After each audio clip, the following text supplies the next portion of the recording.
इस फिल्म की कहानी शुरू होती है रशियन बॉर्डर से, जहां दो रूसी सिपाही गश्त लगा रहे हैं। तभी उनका कमांडर, जिसका नाम निकोलाई था, एक साइन बोर्ड के पास गाड़ी रोकता है। उस साइन बोर्ड पर बर्लिन लिखा हुआ था। वो उस साइन बोर्ड को कुल्हाड़ी से काटकर नीचे गिरा देता है। तभी दूसरे सिपाही को जर्मन सेना का एक टैंक आता हुआ दिखाई देता है। वो दोनों कार में बैठकर गाँव की ओर भागते हैं, लेकिन जर्मन टैंक उनके ऊपर गोले बरसाना शुरू कर देता है। लेकिन निकोलाई अपनी सूझबूझ से वहां से निकलने में कामयाब हो जाता है। अब वो दोनों अपनी चौकी पर पहुंचते हैं, जहां उन्हें पता लगता है कि जर्मन सेना उनके गांव तक घुस चुकी है और कमांडिंग ऑफिसर घायल हो चुके हैं। रशियन सेना के पास सिर्फ एक टैंक बचा होता है। अब निकोलाई और बाकी 3 जवानों को मोर्चा संभालने के लिए बोला जाता है। इधर जर्मन कमांडर एगर हमले के लिए रवाना होता है। उनके पास कई टैंक्स की फौज होती है। एगर पूरे गांव में मुआयना करता है और सुनसान देखकर आगे बढ़ता है। इधर निकोलाई अपने टैंक के साथ घात लगाकर बैठा है। जैसे ही 2 जर्मन टैंक रेंज पर आते हैं, वो एक एक करके 5 टैंक उड़ा देता है, लेकिन एगर के पास टैंक्स की पूरी फौज थी।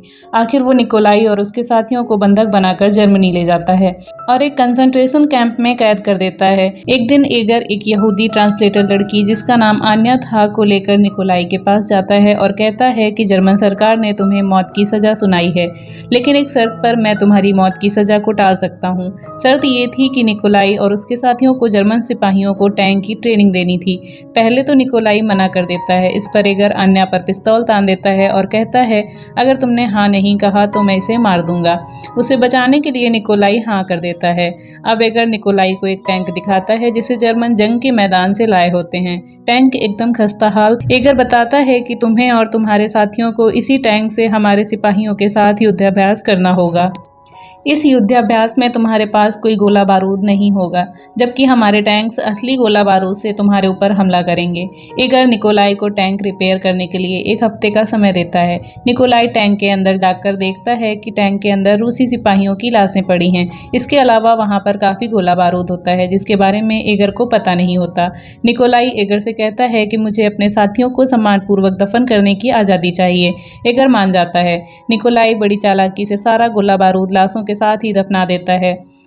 अब सब टैंक की मरम्मत में जुट जाते हैं। रात में निकोलाई अपने दोस्तों को बताता है कि वो इस टैंक को लेकर भागने वाला है। उसके साथियों को ये सब नामुमकिन लगता है, पर जेल के हालातों को देखते हुए वो सब उसका साथ देने को तैयार हो जाते हैं। युद्धाभ्यास के एक दिन पहले अन्या निकोलाई के पास आती है और कहती है, मुझे पता है तुम सब भागने का प्लान कर रहे हो, मुझे अंजाम की फिक्र नहीं, पर मैं भी तुम्हारे साथ आना चाहती हूँ। अगले दिन निकोलाई अपने टैंक को रूसी सैनिकों की कब्र के पास ले जाता है और सारा गोला बारूद टैंक में लोड कर लेता है। ट्रेनिंग के दौरान वो जर्मन टैंक्स पर असली गोला दाग देता है। अब जर्मन सेना में हड़कंप मच जाता है। इससे पहले वो कुछ समझ पाते, निकोलाई और उसके साथी जेल की दीवार तोड़ते हुए बाहर निकल जाते हैं। थोड़ी दूरी पर अन्या उनका इंतजार कर रही होती है। अब पूरी जर्मन सेना उनको ढूंढने में लग जाती है। थोड़ी दूर चलने के बाद टैंक का फ्यूल खत्म होने लगता है, तो वे लोग पास के ही एक शहर में रुकते हैं।